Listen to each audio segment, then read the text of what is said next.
Bismillahirrahmanirrahim. Assalamualaikum warahmatullahi wabarakatuh. Perkenalkan, nama saya Yuni Nurfadilah dari kelas Akuntansi 20E. Di sini saya akan mempresentasikan hasil karya saya yang berjudul Sikap dan Kepuasan Kerja.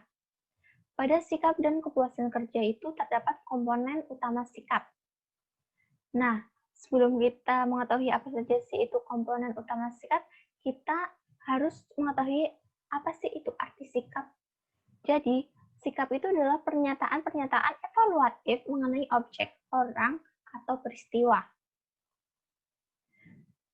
Nah, ketika kita sudah mengetahui apa itu arti sikap, kita akan lebih gampang atau lebih mudah dalam mempelajari komponen utama sikap.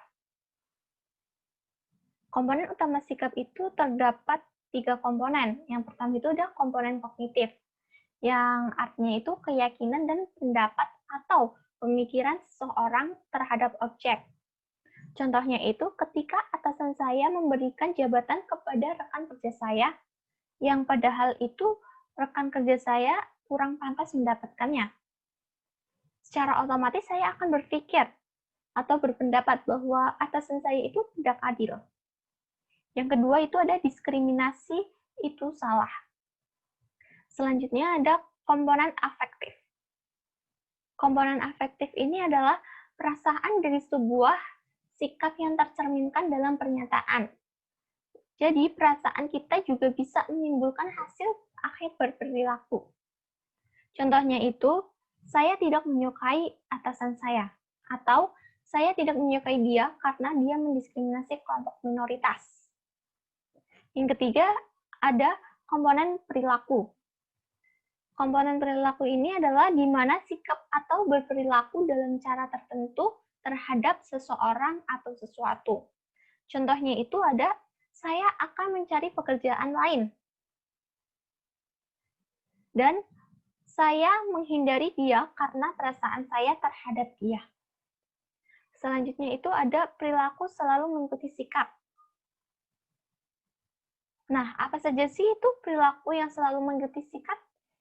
Nah, itu ada disonansi kognitif, di mana ketidakcocokan antara dua atau lebih sikap atau antara perilaku dan sikap itu sendiri. Yang kedua itu ada individu mencoba untuk mengurangi chip atau perselisihan. Nah, untuk mengurangi perselisihan itu sendiri ada 3 hal. Yang pertama itu kita dapat mengetahui unsur-unsur penting yang dapat menciptakan perselisihan itu sendiri. Yang kedua itu ada derajat individu yang berpengaruh atas unsur-unsur tersebut. Yang ketiga, ada penghargaan yang dilibatkan dalam perselisihan itu sendiri ya. Selanjutnya ada mengukur hubungan X dan Y.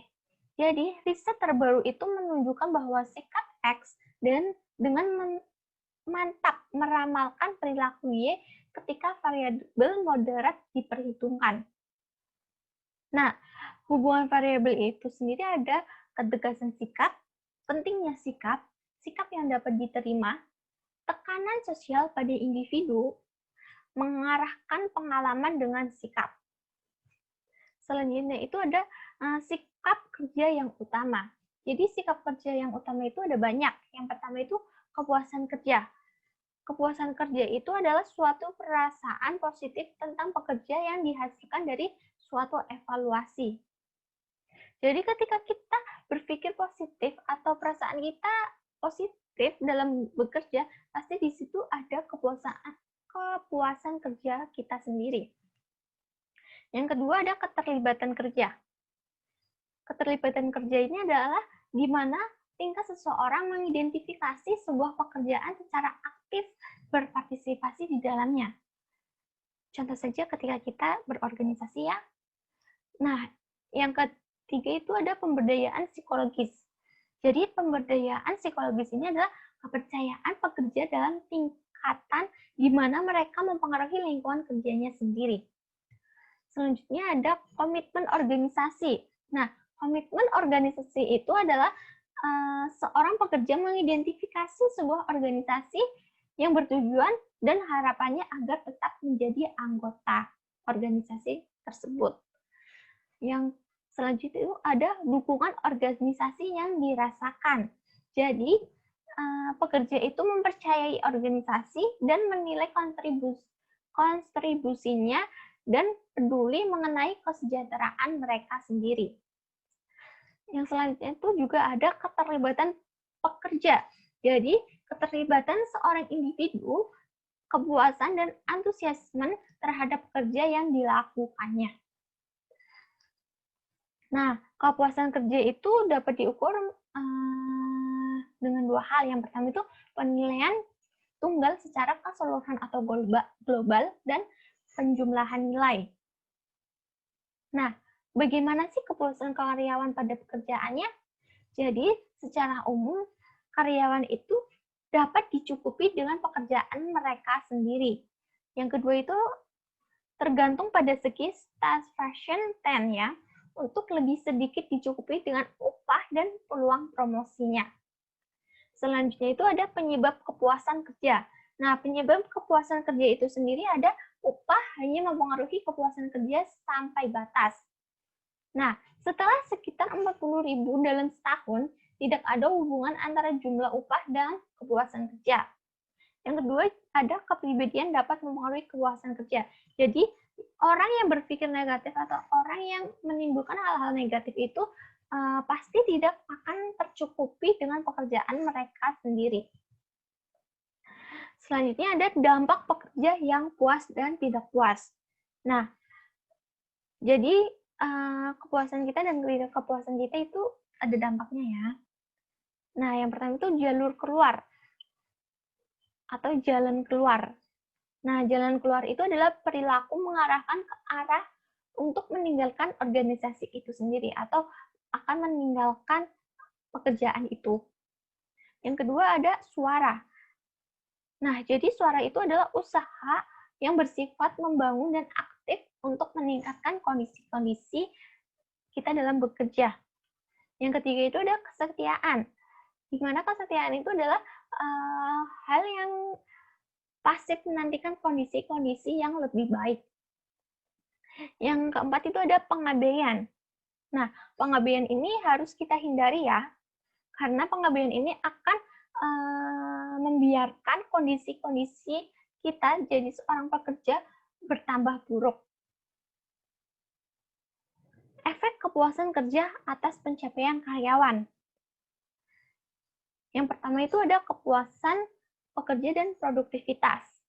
Nah, jadi para pekerja itu akan puas dan akan lebih produktif, dan karyawan juga akan lebih produktif, maka akan menjadi lebih tercukupi. Yang kedua ada produktivitas pekerja menjadi lebih tinggi di dalam organisasi tersebut jika para pekerja lebih tercukupi. Selanjutnya itu ada kepuasan dan OCB.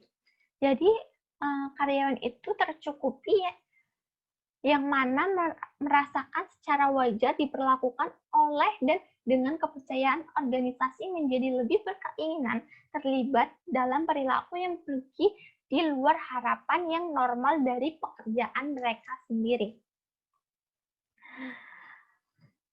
Selanjutnya itu ada kepuasan dan kepuasan pelanggan. Yang dimiliki adalah kepuasan pekerja dan kepuasan pelanggan. Jadi para pekerja yang tercukupi itu akan menyediakan layanan pelanggan yang lebih baik. Yang selanjutnya ada kepuasan dan ketidakhadiran. Nah, karyawan yang sudah tercukupi atau terpuaskan namun mempunyai lebih sedikit ketidakhadiran maka harus dihindarkan.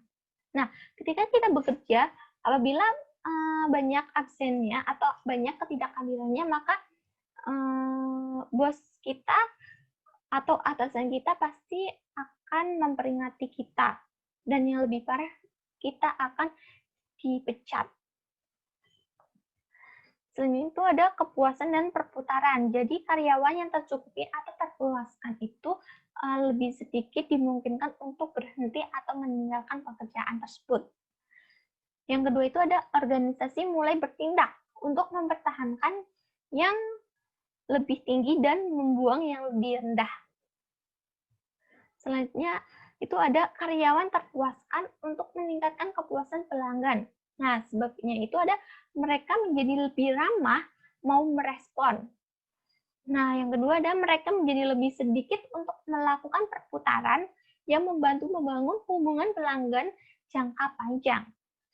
Yang ketiga itu ada mereka berpengalaman. Jadi dalam kita bekerja itu harus mempunyai pengalaman yang banyak ya.